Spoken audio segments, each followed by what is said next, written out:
Assalamualaikum warahmatullahi wabarakatuh. Eh, Kepada seluruh umat Islam dan rakyat Indonesia, hari-hari terakhir ini kita melihat bahwa penguasa dan rezim yang ditopang oleh sistem eh, kekuasaannya, yaitu melalui aparatus hukum, aparatus penegak hukum maupun dari aparat kekuasaan lainnya, ini terus-menerus melakukan kriminalisasi dan uh, apa namanya tuduhan-tuduhan palsu kepada semua orang yang bersikap kritis terhadap kekuasaan. Nah, senjata yang sering digunakan oleh rezim ini, terutama oleh aparat hukumnya, adalah Undang-Undang Informasi dan Transaksi Elektronika. Padahal kita semua tahu Undang-Undang ITE ini bisa kita baca sebetulnya dari naskah akademisnya yang masih ada hingga sekarang, bisa kita lihat di penjelasan umum undang-undang tersebut, bahwa Undang-Undang ITE ini sebetulnya tujuan utamanya adalah untuk justru melindungi bisnis-bisnis yang menggunakan informasi dan teknologi informasi, ya, sebagai cara dalam melakukan bisnisnya. Misalnya apa? Perbankan online, ya, rekening, pembukaan rekening online, kemudian macam-macam pembayaran yang menggunakan transaksi elektronika, maupun melindungi pengguna-pengguna atau pemilik-pemilik akun, ya, supaya tidak dibajak, tidak dihack sebetulnya. Itu tujuan utamanya sebetulnya. Tetapi kita lihat, ya, undang-undang ini sudah disalahgunakan sedemikian banyak.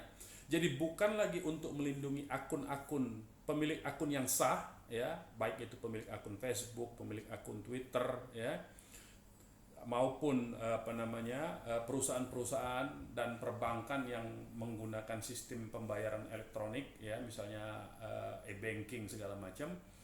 Justru undang-undang ini digunakan menjadi undang-undang politik, ya, undang-undang politik. Nah, ini celakanya, undang-undang politik yang didesain sedemikian rupa, itu justru orang-orang yang dikenakan undang-undang ini justru lebih banyak adalah orang-orang yang kritis terhadap rezim. Nah, kita bisa saksikan misalnya akun-akun yang pro rezim yang juga melakukan penghinaan itu sama sekali tak tersentuh hingga hari ini.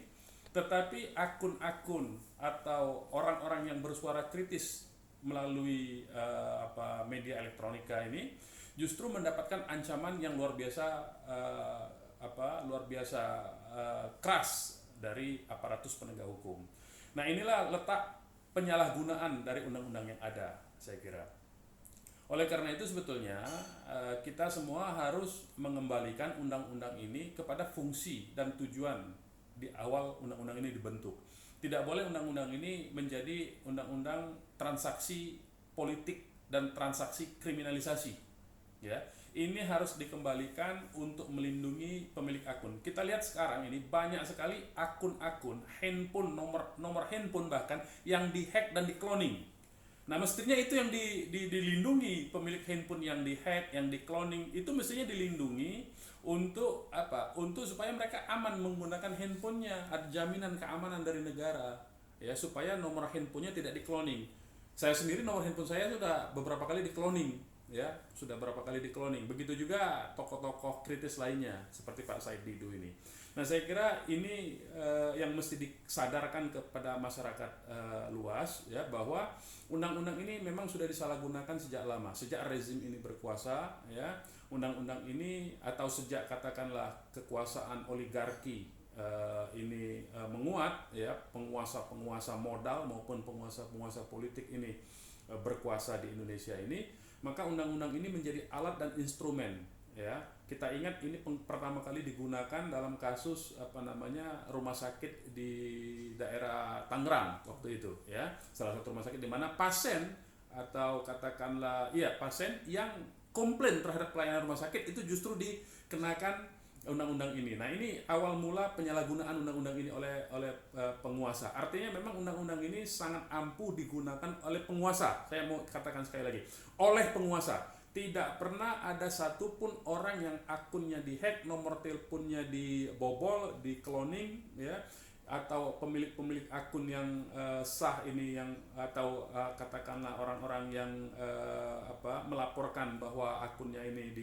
di hack atau diganggu menggunakan sarana elektronika ini, yang melapor kemudian yang mendapatkan perlindungan. Tetapi justru sebaliknya, kalau kita lihat angka statistik, mayoritas kasus-kasus yang dijerat dengan undang-undang ITE adalah semua orang-orang yang kritis terhadap rezim. Padahal kita tahu bahwa dalam satu negara yang menyatakan dirinya berdasarkan konstitusi, ya, atau negara konstitusionalisme, saya tidak mau menyebut demokrasi karena menjadi meluas, tetapi aturannya adalah konstitusionalisme, maka seharusnya siapapun yang memegang mandat sebagai penyelenggara negara, maka dia harus siap dikritik, dia harus siap untuk dihinakan. Kenapa? Karena dia adalah menyangkut kapasitas dia untuk menyelenggarakan negara. Jadi kalau orang-orang yang menyatakan dia tidak mampu dalam penyelenggaraan negara, tidak bisa dia dibilang untuk sebagai penghina atau penghinaan terhadap dirinya, karena dia memegang amanah sebagai pejabat publik. Nah, inilah sebetulnya prinsip dasar dari konstitusionalisme itu.